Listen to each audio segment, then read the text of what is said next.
Hey there, we're back out on the grounds of the Sausalito Art Festival 2011, and I am here with Red Wolf from Mendocino County, California. How are you doing today? I'm good. This is Ex- fun. Excellent, excellent. Oh, it's huge fun, right? Yeah, this is a great show.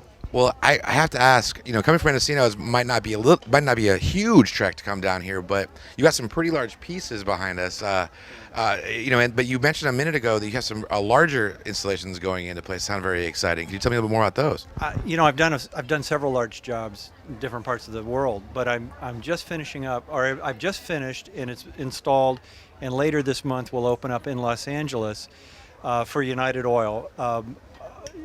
Multiple pieces of artwork. On the front of the building will be 42 feet of artwork up over the.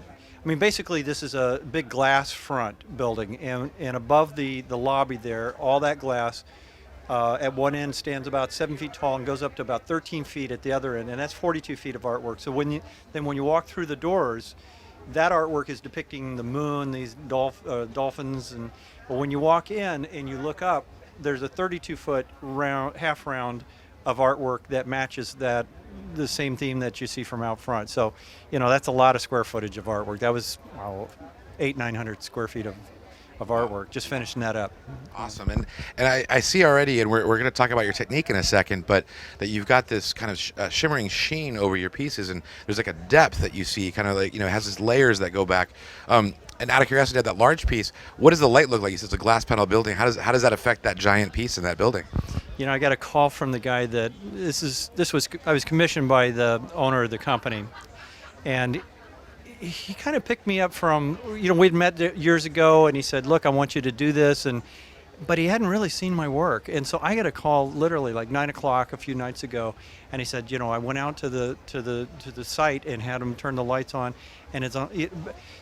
What you're not seeing here, this is all aluminum, but in that work down there, I've embedded diffraction gradient. This is something that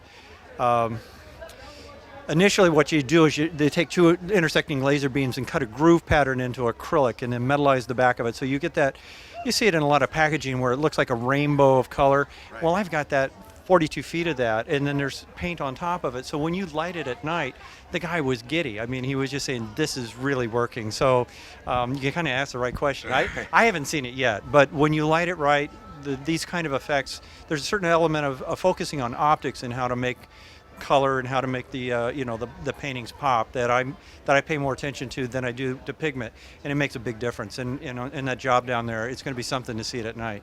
So if you were to have a piece like this in your home and light it just right, you'd have this mesmerizing kind of show in you. I mean, I don't know, your camera's stationary, but basically, because this, with something like this, I've taken grinding wheels and I've cut a groove pattern into the metal, which means that if you walk in front of it, you walk across here, you're going to find that the light will follow the groove pattern, so it's going to change. You get a sense of this moving.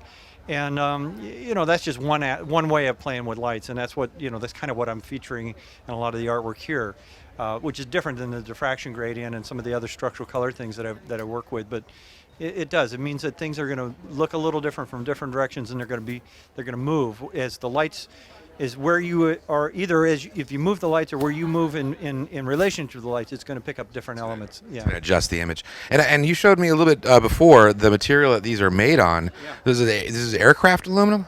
Yeah. This is a local company here. These guys used to work for Hexcel. They now do this on their own. And it's a honeycomb aluminum. This is, if you're building satellites, you're building airplanes, this is what you do it out of. It's very, very rigid, very, very lightweight. This is 9 foot, 40 inches by 9 foot. If this was a solid piece of metal, we'd be hanging it with a crane. But because it's with this, I could carry this away myself. How much does a piece like this weigh? This one is a little heavy. I'd put it in the Mendocino Music Festival, and it got scratched. So I've just recoated it. And, it's another 10 pounds or something on the coating. I'm guessing this is maybe 45 pounds. A lot of these are 10, 20, 30 pounds. This is a little heavier. That's nothing to what you'd expect from looking at something like this. I mean, it's an impressive piece. Yeah. Now, how many festivals has this been for you that you've attended the Sausalito Art Festival? I think I've been here 3, maybe 4 years. And have you enjoyed has it been rewarding? I think last year I sold every single painting in the booth. I sold out. The first year, Vijay Mallya, the billionaire from India, came through and bought artwork. I mean, there's always some unusual, entertaining thing that happens here. This is a great show. This doesn't happen. I don't do a lot of shows anymore. I used to do several, but this is unique. This show is different than what you find in most parts of the country here. This is unusual. Well, excellent. Well, thank you, Red Wolf, for coming again, and hope you have a wonderful show. And thanks a lot for joining us on camera and sharing your art with us. Sure. Thank you. All right. Now let's see what we've got back on the stage.